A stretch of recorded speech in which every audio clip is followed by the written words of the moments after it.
Hello tout le monde, aujourd'hui je suis trop contente de vous retrouver pour un Draw Horse My Life qui m'a été énormément demandé, donc du coup je m'exécute pour le faire et j'espère que cette vidéo vous plaira.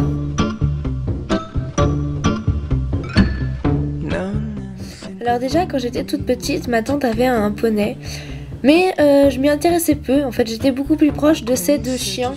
Donc du coup le poney, je ne le regardais pas, je m'y intéressais pas, donc je ne connaissais pas entre guillemets l'équitation. À mes 6 ans, ma ville a organisé des découvertes de sport, donc pour découvrir du basket ou autre, et dedans il y avait l'équitation. Et j'ai donc décidé de découvrir l'équitation en sport. Pendant 2 mois j'ai pu prendre 10 cours je crois gratuits de poney et il se révéla que j'aimais beaucoup. Et lorsque les cours se sont terminés, j'étais plutôt déçue, j'étais triste que ça se termine, je voulais continuer ce sport.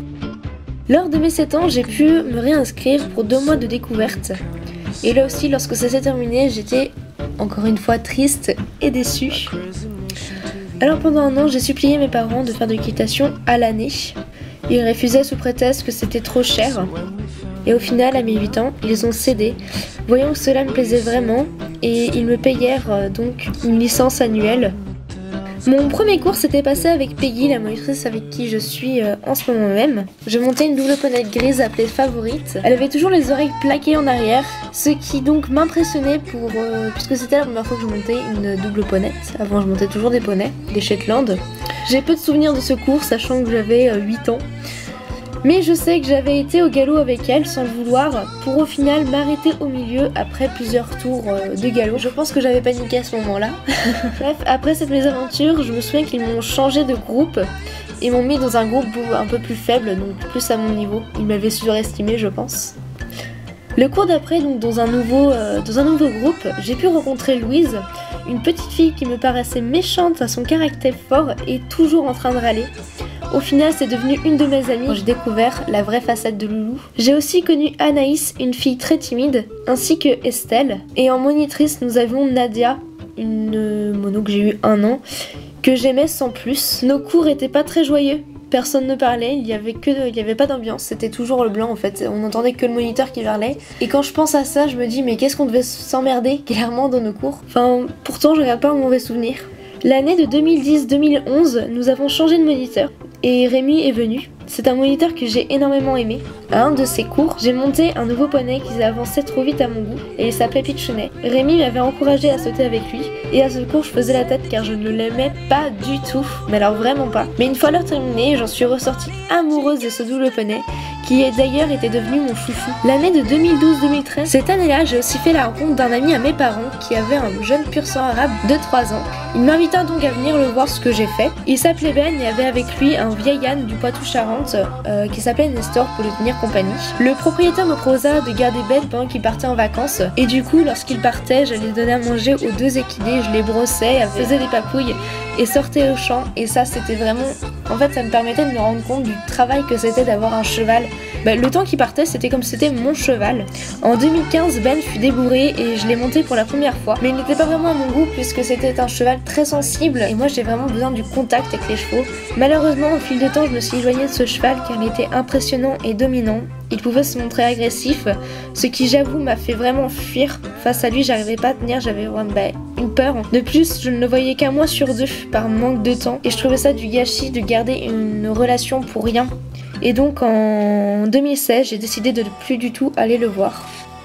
En 2013-2014 il y a Estelle qui a arrêté l'équitation.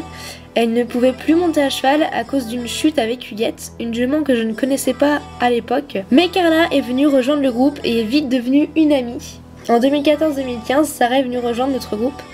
L'ambiance était depuis 1 an au meilleur. Chaque cavalier était un ami, chaque cours c'était beaucoup plus détendu, on s'entendait toutes et ça c'est juste génial. Cette année-là, nous avons aussi encore une fois changé de moniteur et donc le nouveau s'appelait Florian et qui franchement était au top. Il expliquait chaque technique, il expliquait à chaque histoire, enfin comment les hommes faisaient avant pour dresser les cheveux, comment ils faisaient pour les muscler, etc.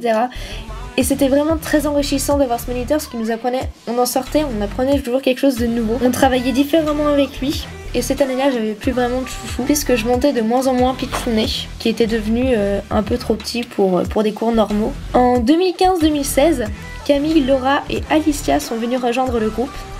J'ai monté aussi pour la première fois cette année-là Huguette, une jument à la réputation d'être faux folle. Le premier cours avec elle était banal et sans complications. Au fil de l'année, j'ai appris à la connaître puisque je la montais à chaque cours. C'est-à-dire que je regardais même plus la fiche de monte et je me dirigeais vers son box. En fait, c'était tout à fait naturel pour moi. C'était une jument que je montais énormément. Elle me faisait quelques sales coups, mais je n'étais jamais tombée jusque-là. Et puis ça m'amusait d'un côté. Cette jument, je l'ai vraiment aimée comme si c'était la mienne, puisque peu l'aimaient en fait. Pas beaucoup de monde l'appréciait, du coup personne la prenait. C'était comme si elle était... en fait c'est vraiment comme si... c'est comme si je pouvais l'avoir qu'à moi. Mais le 3 février 2016, Huguette était devenue ingérable à un de nos cours. Et elle m'a fait tomber une première fois. Je suis remontée et je l'ai détendue au galop pour la calmer. Mais malheureusement à un moment elle m'embarquait à fond les ballons. Puis au final elle a glissé puis nous sommes tombés par terre toutes les deux. Depuis ce jour-là je ne monte plus du tout avec le même état d'esprit. Un blocage s'est formé sur toute mon équitation. Je ne pouvais ni sauter 10 cm sans avoir en fait une crise d'angoisse, enfin une grande angoisse en moi. Ça m'arrivait de pleurer à cheval tellement j'avais peur, ni monter en fait de la même façon, c'est-à-dire que je me crispais, j'avais vraiment peur en fait à cheval. J'étais pas rassurée. Malgré tout ça, j'ai passé et eu mon galop 5 en avril-mai et en été j'ai fait un stage aux écuries de Pays-Grasselon en Vendée à Saint-Jean-Mont avec qui j'ai pu reprendre confiance en moi. En 2016-2017, Alicia et Anaïs ont arrêté l'équitation. Mais Victoria, Soline et Mathilde ont rejoint le groupe et cette année encore l'ambiance est au mieux. Je commence à remonter à Huguette, à essayer d'aller un peu plus loin avec elle à chaque séance, à chaque fois que je la monte. Malgré ça c'est une jument que j'aime beaucoup, que j'aime toujours autant et avec laquelle je ne reviens pas de la confiance que j'avais avec elle avant. Pour l'instant cette année s'annonce avec l'intention de travailler beaucoup plus en équitation car nous pensons passer notre galop 6. Moi je compte aller plus loin avec Huguette encore, ainsi que de partager avec vous un peu plus que nos cours au club. Et pour le mot de la fin, je vous remercie d'être autant à nous suivre. Vous êtes plus de 2300, chaque jour ça augmente et ça je vous remercierai jamais assez pour ça. C'est vraiment une aventure qui est wow.